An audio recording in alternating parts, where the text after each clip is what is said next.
Hi guys, ఇవాళ పొద్దున్న ఎక్కుతున్నానండి. ఇవాళ పొద్దున్న అన్న కూడా 8:30 అవుతుంది. ఇవి సెంటు మల్లె హార్వెస్ట్ చేశాను. నిన్న కూడా ఎట్టుకోలేదు, నిన్నటి పువ్వులు ఉండే.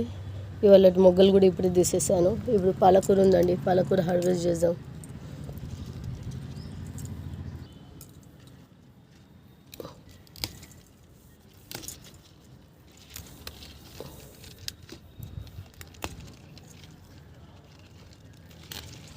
ఈ ఒక టబ్లో ఉంది, ఇంకొక టబ్లో ఉంది.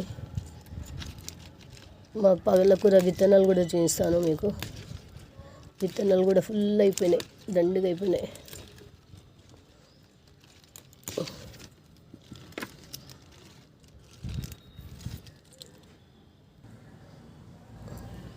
ఇక్కడ కూడా పాలకూర ఉంది చూడండి. ఈ టబ్లు మొత్తం నిండుగా పాలకూరనే ఉంది. ఇవాళ పాలకూర తీసేసాయి. రెడ్ అమరాంతాస్ తీసుకొస్తాను. రెడ్ అమరాంతాస్ అంటే తోటకూర అండి, రెడ్ తోటకూర. అది కూడా తీసేస్తాను ఇవాళ హార్వెస్ట్. విత్తనాలు చూడండి ఎన్ని ఉన్నాయో. ఇంకొక టబ్లో అయితే మొత్తం విత్తనాలతోనే నిండిపోయింది. అది తీసేసి విత్తనాలు అయిపోయిన తర్వాత మళ్ళీ ఫ్రెష్గా మళ్ళీ పాలకూర వేయాలి.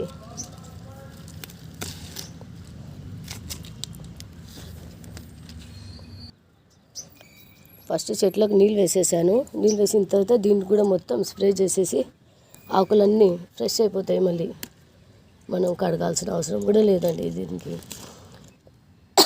డైరెక్ట్గా వంట చేసేసి సరిపోతుంది. కడగాలంటే మళ్ళీ కడుకోవచ్చు.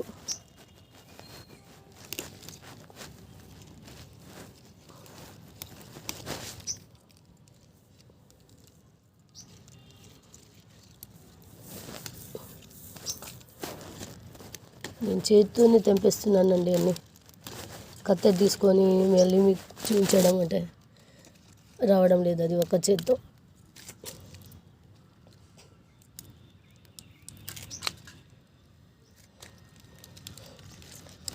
బుట్ట అంతా నిండిపోయింది. తెచ్చుకున్నాను చిన్న బుట్ట. అవి ఇంకొకటి అవి తర్వాత కోస్తామండి. ఇది ఈ హార్వెస్ట్ తర్వాత. నా గొంతు బాగాలేదండి, కొంచెం జలుబు అయింది. ఇంకా ఈ గ్రో బ్యాగ్లో కూడా ఉంది చూడండి కొన్ని ఆకులు. ఎప్పటికప్పుడు ప్రూనింగ్ చేస్తూ ఉంటే తొందర ఆకులు వస్తుంది, మనకు తొందర హార్వెస్ట్ వస్తుంది.